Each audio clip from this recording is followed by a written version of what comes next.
Good morning all of you my students and you are welcome on my channel English Literature Academy। और जैसा कि आप जानते हैं कि मैं आपको अपनी प्रीवियस वीडियो में भी मैंने आपको लिटरेरी टर्म्स एंड फॉर्म्स का डिस्कशन किया था अपनी वीडियो में। आज की वीडियो भी उसी पर बेस्ड है क्योंकि लिटरेरी टर्म्स एंड फॉर्म्स बहुत ज़्यादा हैं, तो इसलिए सेकंड वीडियो भी मेरी related to the literary terms and the forms से ही है। अब हम बात करते हैं आज के लिटरेरी टर्म्स एंड फॉर्म्स की, जो मोस्ट इंपॉर्टेंट हैं और एग्ज़ाम में ज़रूर पूछे जाते हैं, इसलिए आप इसको बिल्कुल भी मत छोड़िएगा। अगर आप पीजीटी का एग्ज़ाम देने जा रहे हैं और आपकी प्रिपरेशन बहुत अच्छी है तो भी इस वीडियो के थ्रू आप अपने लिटरेरी फॉर्म्स एंड टर्म्स को कंप्लीट कर लीजिए। चलिए आज की लिटरेरी टर्म्स एंड फॉर्म्स देखते हैं। नंबर फर्स्ट है आपका hamartia. Hamartia is used by Aristotle in his theory of tragedy. Aristotle की थ्योरी ऑफ ट्रेजेडी में जो हेमार्शिया वर्ड है उसे आपको बताना है कि वो किसको रेफर करता है या इसका मीनिंग क्या है। मतलब एरिस्टोटल की जो थ्योरी ऑफ ट्रेजेडी है उसके अकॉर्डिंग हेमार्शिया वर्ड जो है उसका मीनिंग क्या है या वो किससे रिलेटेड है या वो किससे रेफर करता है, ये पूछा जा रहा है आपसे। तो hamartia refers to the fatal flaw in the character of the hero. हमारा जो हीरो है उसके जो फैटल फ्लॉ का मतलब होता है, मतलब जो हमारे हीरो का कैरेक्टर है उसने कोई बहुत ही भयंकर ऐसी कोई गलती की है कि जिसकी जो माफ़ी के लायक नहीं है। तो हीरो के द्वारा किया गया कोई ऐसा दोष या ऐसा कसूर, और इतना भयंकर कसूर है कि वो माफ़ी के लायक भी नहीं है कैरेक्टर जो, लेकिन कैरेक्टर क्या है, हमारा हीरो है। तो उसके लिए वर्ड है हेमार्शिया। थ्योरी ऑफ द ट्रेजेडी में अरिस्टोटल ने यूज़ किया था। इस तरह करके आप इसे समझेंगे, ठीक है। चलिए नेक्स्ट देखते हैं हम अपना गॉथिक नॉवेल डील्स विद आप तो जानते होंगे Gothic novel deals with the horror and suspense. इसमें सस्पेंस होगा, हॉरर होगा, यानी डर होगा और थोड़ा सा संदेहात्मक स्थितियां या मिस्ट्री थोड़ी सी रहेगी, सस्पेंस रहेगा।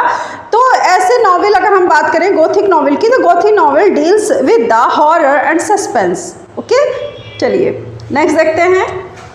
नेक्स्ट टर्म है term Mythos means. Mythos means का मतलब होता है प्लॉट इन एरिस्टोटल पोएटिक्स। अगर हम पोएट्री की बात कर रहे हैं तो जाहिर सी बात है इन एरिस्टोटल्स पोएटिक्स में जो प्लॉट होता है उसकी अगर हम मीनिंग की बात करें तो इसे एक टर्म यूज़ कर दी जाती है इसके लिए, माइथोस एरिस्टोटल पोएटिक्स टर्म है और इसका मीनिंग होता है प्लॉट, किसी भी पोयम की प्लॉट। Is that clear? चलिए नेक्स्ट है हमारा number 4, an alternative name for prose epigram is. Prose का पुराने ज़माने में एक और नाम हुआ करता था और प्रोज नाम जाना जाता था एपिग्राम से। इससे ये पूछा है कि जो प्रोज है उसे दूसरा जो उसका अल्टरनेटिव नेम था वो क्या था, एपिग्राम था। एपिग्राम अगर हम बात करें इसकी कि एपिग्राम था क्या और कहाँ से आया ये वर्ड, तो ये आता है आपका वर्ड एपोथेम से। एपोथेम, इस तरह से इसको आप याद करेंगे, एपोथेम यानी एपोथेम से वर्ड निकला एपिग्राम, और ये अल्टरनेटिव ऑफ द प्रोज था। अल्टरनेटिव ऑफ द प्रोज मतलब प्रोज का अगर दूसरे नाम से हम जाने तो alternative name of the prose is the apothegm, Latin word and come from the epigram. इस तरह से आप समझेंगे तो एपिग्राम से ही एपिथेम और एपिथेम से एपिग्राम वर्ड को लिया गया है, ठीक है। ये दोनों आपस में रिलेटेड हैं। नंबर 5, मीटर मीन्स क्या होता है, आपने देखा भी होगा। मैटर मीन्स क्या होता है, a pattern of straight and unstraight syllables. Poem के अंदर आप पोइट्री अगर पढ़े हैं तो आपने देखा होगा कि पोइट्री के अंदर मैटर के नाम से जाना जाता है कि बताइए मीटर क्या है इसका। तो मैटर क्या है ये अगर पूछा जाता है तो ये अनस्ट्रेट एंड स्ट्रेट सिलेबस का एक पैटर्न होता है जिसके आधार पे हम क्या करते हैं, अपनी पोएम को जज करते हैं कि हमारी पोएम क्या है, पेंटामीटर है या फिर जो है वो टेट्रामीटर है या फिर सोनेट्स है। इस तरह करके जब हम, आपने देखा भी होगा नाम आयम्बिक पेंटामीटर है, तो ये सब क्या है, तो मीटर मीन्स क्या होता है इसने ये पूछा है। तो स्ट्रेट एंड अनस्ट्रेट सिलेबस का जो पैटर्न है उसी को हम क्या बोल देते हैं, मैटर बोल देते हैं, ठीक है। चलिए नंबर 6, एन एपिग्राफ मीन्स। अब यही चीज़ देखिए यहाँ पे पूछी गई थी कि ये जो आपसे पूछा गया था ना alternative name for epigram is apothegm, अब पूछा है इसने एपिग्राफ। इसमें कंफ्यूज मत होइएगा, थोड़ा सा अलग है। देखिए एन एपिग्राफ क्या है? एपिग्राफ मीन्स होता है सेंटेंसेस, कोटेशन और पोयम। और ये ऐसे सेंटेंसेस या ऐसे कोटेशन पोयम होते हैं, आपने देखा होगा लिखने तो जा रहे हैं प्रोज, लेकिन उससे पहले कुछ ऐसा स्टेटमेंट दिया राइटर ने या ऑथर ने, कुछ ऐसा लिख दिया, या तो वो पोयम के रूप में, मतलब क्या हुआ कि 2 लाइनें उसने इस तरह की लिख दी कि वो पोइट्री से उठा ली गई हैं, या फिर कोई कोटेशन लिख दी, या फिर उसने क्या किया, जैसे मान लीजिए आप इस तरह से चलिए, इस तरह से समझिए कि कोई ऑथर है जो कि उसने एक टॉपिक लिया सक्सेस, ठीक है। अब सक्सेस जब उसने एक टॉपिक लिया तो इस सक्सेस के ऊपर इसने क्या किया कि स्टार्टिंग में ही कोई लाइन ऐसी लिख दी जो कि कोटेशन थी। तो कोई सेंटेंस कोटेशन या फिर कोई भी पोएम्स की 2 लाइन उठा करके अगर रख दी जा रही है, फिर उसके बाद से प्रोज वर्क स्टार्ट किया जा रहा है, तो उसे कहा जाता है आपका एन एपिग्राफ। एन एपिग्राफ अब आप समझ गए होंगे कि एन एपिग्राफ क्या होता है। प्रोज राइटिंग से पहले अगर आप कोई ऐसे लिखने जा रहे हैं, आप कोई स्टोरी लिखने जा रहे हैं, कोई नॉवेल लिखने जा रहे हैं, लेकिन उससे पहले अगर हमारा ऑथर कोई सेंटेंस, कोई कोटेशन या फिर कोई पोएट्री की 2 लाइन्स पोएम्स की रख देता है, तो वो आपका एन एपिग्राफ कहलाता है, ठीक है। चलिए नेक्स्ट देखते हैं अब अपना। नेक्स्ट है हमारे पास जनरल मीन्स। जनरल मीन्स होता है indicate the partition type of writing.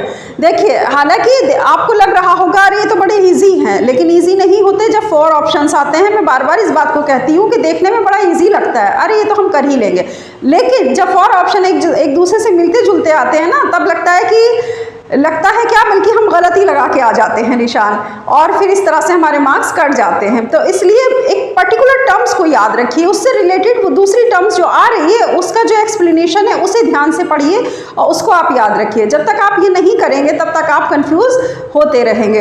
तो बात आ रही है जनर की। जनर की अगर हम बात करें तो जनर मीन्स होता है indicate the partition type of writing. Writing में ही अगर आप पार्टीशन कर देते हैं कि कितनी तरह की राइटिंग का यूज़ किया गया है लेखनी में, यानी लेखनी कितनी तरह की यूज़ हुई है, तो वो क्या कहलाता है, आपका जनर कहलाता है। तो जनर मीन्स यानी partition of the partition type of the writing. इसे इस तरह से अभी हम समझ सकते हैं, यानी अपनी ही टाइप की होगी जो राइटिंग है हमारी, उसी के प्रकार का पार्टीशन कर देना। राइटिंग के प्रकार का ही पार्टीशन करना क्या कहलाता है, जनर कहलाता है। चलिए नेक्स्ट देखते हैं। नेक्स्ट हमारी टर्म है बिल्डिंग्सट्रॉमन। बिल्डिंग्सट्रॉमन फोकस ऑन, बताइए किस पर फोकस करता है bildungsroman? Focus on the coming of age of protagonist. Artistic novel है, आर्टिस्ट नॉवेल में इस तरह की टर्म यूज़ की जाती है, यहाँ मैंने इसलिए इंडिकेट किया था। आर्टिस्ट के जो नॉवेल होते हैं, आर्टिस्टिक नॉवेल होते हैं, उनके अंदर ऐसी टर्म यूज़ की जाती है जिसका नाम है बिल्डिंग्सट्रॉमन। तो बिल्डिंग्सट्रॉमन फोकस ऑन किसके ऊपर फोकस होता है, the coming of age of protagonist. Protagonist हमारे क्या हैं, यानी इस वर्क में या इस स्टोरी में या इस नॉवेल में जो हमारा हीरो होगा वो एक तरह से देखा जाए तो क्या होगा, वो प्रोटागोनिस्ट होगा। मतलब उसकी जो एज वाइज उसके बारे में क्या देना, उसके बारे में पूरा उसकी डेवलपमेंट ऑफ द एज और समय का डेवलपमेंट दिखाती है अपने जो हमारा हीरो है उसके लिए ये टर्म यूज़ की जाती है, बशर्ते कि नॉवेल कैसा है, आर्टिस्ट नॉवेल है, ठीक है, तो उसमें इस टर्म का यूज़ किया जाता है। चलिए नेक्स्ट है बलाड मीटर। ट्रेडिशनली कंसिस्ट, बताइए बलाड मीटर में ट्रेडिशनली कितनी लाइंस होती हैं? पारंपरिक अगर हम बलाड की बात करें, बलाड मीटर की, तो ट्रेडिशनली कितनी लाइंस कंसिस्ट होती है? तो 4 lines consist in the ballad meter. तो बलाड मीटर में 4 लाइंस कंसिस्ट होती हैं और इसी को हम टेट्रा एंड ट्राई मीटर भी कह करके मतलब बुलाते हैं, या इसी को it is also called the tetrameter and trimeter. इसी को हम टेट्रा और ट्राईमीटर भी कहते हैं। 4 lines consist in the ballad meter, इस तरह करके आप इसे समझेंगे। चलिए नेक्स्ट देखते हैं। Ecological impressionism was coined bye, बताइए ये टर्म किसने मतलब इसको दिया था या किसने इसको गढ़ा था? कॉइन्ड बाय का मतलब होता है किसने इसको गढ़ा, या ये टर्म देने वाले कौन थे? Ecological imperialism. Ecological imperialism was coined by Alfred Crosby. Alfred Crosby ने 1986 में, ये हो सकता है आपको नीचे ना दिख रहा हो, यहाँ लिख देते हैं, 1986 में इस टर्म्स को दिया था, ठीक है। किसने दिया था? अल्फ्रेड क्रॉसबाय ने क्या दिया था? Ecological imperialism. इकोलॉजिकल इम्पार्शियलिज्म टर्म अगर फर्स्ट टाइम हम यूज़ की बात करें कि first time used by the Alfred cross bye, Alfred cross bye, इस तरह करके आप इसको याद करेंगे। 1986 में इन्होंने इसे कॉइन किया था, इसका डेवलपमेंट किया था, और इस तरह से ये टर्म जो थी वो क्या कहलाई, इकोलॉजिकल इम्पार्शियलिज्म। उम्मीद करती हूँ आज की वीडियो आपको बहुत अच्छी लगी होगी। इसी तरह से इस चैनल को बिना स्किप किए वीडियो को आप लगातार देखिए। आपकी प्रिपरेशन के लिए ये मेरा एक छोटा सा एफर्ट है कि आप इसमें जो है कंप्लीटली प्रिपरेशन करें, और प्लस उससे ही आपके क्वेश्चंस जो है एग्ज़ाम में आए, ताकि आप फिर सोचें कि हाँ हमने जो प्रिपरेशन की वो बिल्कुल सही की, और उसी के अकॉर्डिंग फिर आपका सिलेक्शन हो। ऐसी मेरी दुआ है आप लोगों के लिए। चलिए इसी के साथ अब मैं आपसे विदा लेती हूँ। अपना ख्याल रखिएगा। नेक्स्ट वीडियो में फिर एक नए लिटरेरी टर्म्स एंड फॉर्म्स लेकर के आऊँगी, क्योंकि अभी लिटरेरी टर्म्स एंड फॉर्म्स की ही वीडियो मैं अभी लगातार आपको अपलोड करूँगी, ताकि आपकी तैयारी बहुत अच्छे से हो जाए जो मेरे चैनल के थ्रू प्रिपरेशन कर रहे हैं। तो इसीलिए बच्चों आप लोग अपनी तैयारी करते रहिए। आप अच्छे से जानते हैं कि पीजीटी का एग्ज़ाम है अब सर पे हमारे, तो उसके अकॉर्डिंग रिवीजन टाइम है। तो रिवीजन आप लगातार इसी तरह कम टाइम में ज़्यादा रिवीजन करने की कोशिश करिए, जैसे कि मैं आपको अपने चैनल के थ्रू करवा भी रही हूँ, और आप इसी तरह से अपनी प्रिपरेशन को कंप्लीट करिए। ओके, अपना ख्याल रखिएगा। अल्लाह हाफिज़।